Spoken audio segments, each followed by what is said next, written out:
Hi everybody! This video introduces the two film adaptations of Emma that we're going to watch this week and provides you with a little bit of context for those films as well as some of the questions I want you to think about as you watch the films. The first movie that I'll talk about is Emma, which was released in 1996.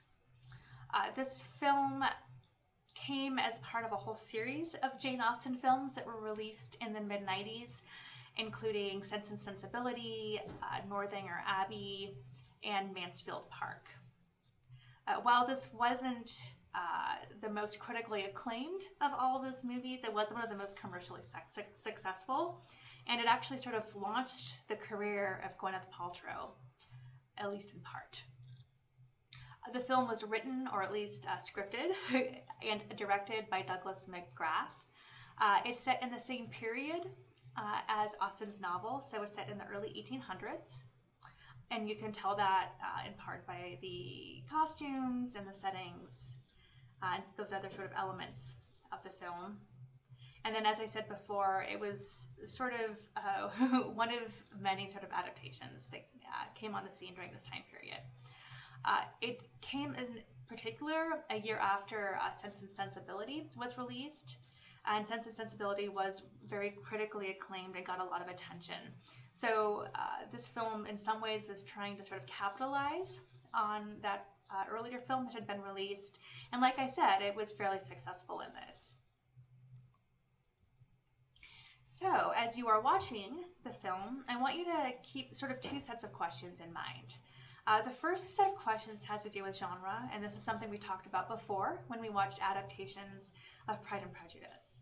So some of these questions have to do with how the film communicates information about setting and characters.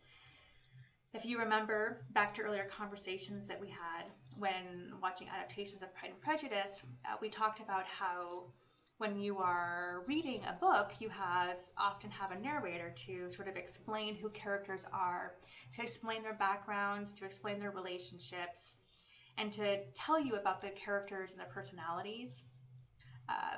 In a film, it's a little bit harder to do this, and writers and producers and directors have to be a little bit more creative in how they do this. So I want you to think about how the writers and directors of Emma do this. You know, how do they set up the sort of different relationships and the different families? How do they introduce this overall society of Highbury, the town where Emma lives? And how do they communicate this information to the viewers? And then related to that, also how does the film communicate characters' internal thoughts and feelings? As we've talked about before, Jane Austen's narrators have access to the characters' thoughts and feelings. They're these third-person narrators who can sort of dip into characters' minds and tell us what characters are thinking and what characters are feeling. And in film, we don't necessarily have a third-person narrator to do that to us. We have to rely on the filmmakers to sort of help us with that information. So I want you to think about how the film does this. How does it tell us what Emma's thinking? How does it tell us what Emma's father is thinking? And how does it tell us how they're feeling about each other, too? Okay, and then in addition to those sort of genre questions, I also want you to think about the adaptation itself. So questions like, in what ways is the film consistent with the novel? So, how is the plot consistent with the novel? How is the dialogue that's going on sort of similar to the dialogue in the book? How is the setting the same in the book? And then, how does it depart from the novel? What sort of changes do they make to the plot? You usually can't fit everything that happens in the novel into a movie. So what do they cut out? What do they change? What dialogue do they alter? What dialogue do they add? And do they make any changes to the setting at all? And then finally, what are the effect of these differences? So are characters changed in some ways? Are there themes that are altered in some kind of way? What as viewers, what do these changes add up to? And why do they matter? How do they sort of change the experience of watching the movie? And then the other film we're going to be watching this week is Clueless. So Clueless was released in 1995, so 1 year before Emma was released. But at the same time, like I said, as all these mid-90s adaptations of Jane Austen novels were being released.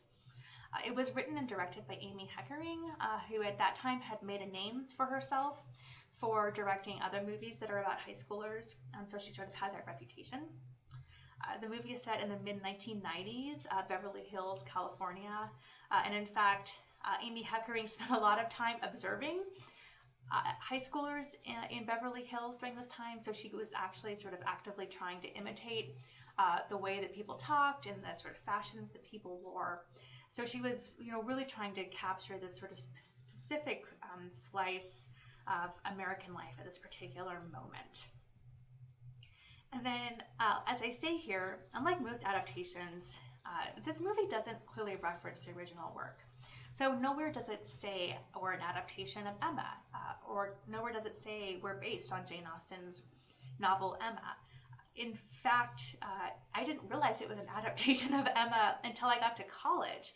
And I had read Emma when I saw the movie, and I watched the movie, and I never put one and one together until I got to college and someone mentioned it to me. And at that moment, I was like, oh, of course it's Emma. I hadn't realized it because I wasn't just sort of thinking in those terms when I saw Clueless when I was in middle school.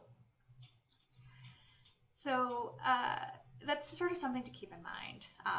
Watching as part of this class, you'll probably see the parallels more so. And it does, drop hints. Like there's a character, like the sort of Mr. Elton character is, for example, is named Elton. So you have those moments and it drops those hints, but it's not obvious in the way that, the Lizzie Bennet Diaries is an adaptation of Pride and Prejudice, right? It's not that obvious. So once again, I have a couple sets of questions I want you to pay attention to. I want you to pay attention to these same questions about genre. So once again, how does the film communicate information about the setting and characters? So how do we know that they're in the mid-90s? How do we know they're in Beverly Hills? How do we know the characters are in high school? How do we know what the relationships between characters are? How do we know who's friends and who's enemies? And who is in part of different social groups and different cliques? Like, how does the film sort of communicate that information to us? And then, once again, also, how does it communicate characters' internal thoughts and feelings? The Emma character in this movie is Cher. So how do we know what Cher is thinking? How do we know what Cher is feeling? What sort of tricks or tools did the writer and the director use to communicate that information? And then I also have some questions about the actual adaptation and the process of adaptation that I want you to think about. And the first one just has to do with the setting and characters.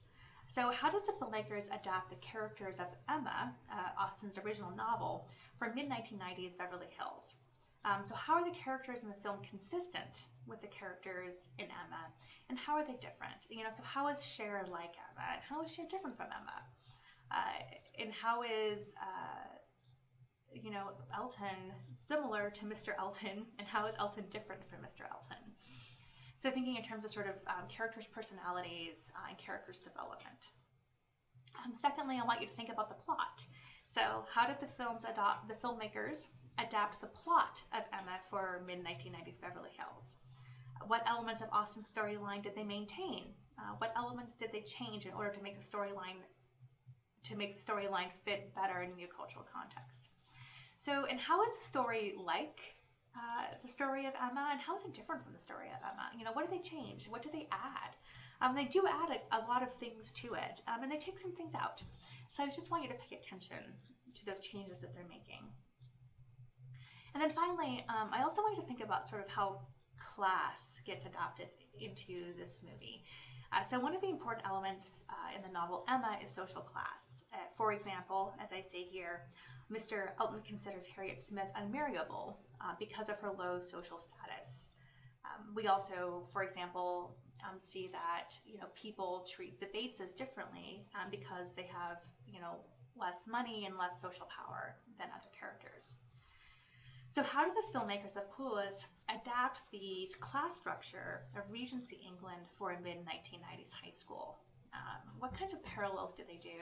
And how do they sort of not necessarily replicate, but how do they translate that kind of social structure for a new time and a new place?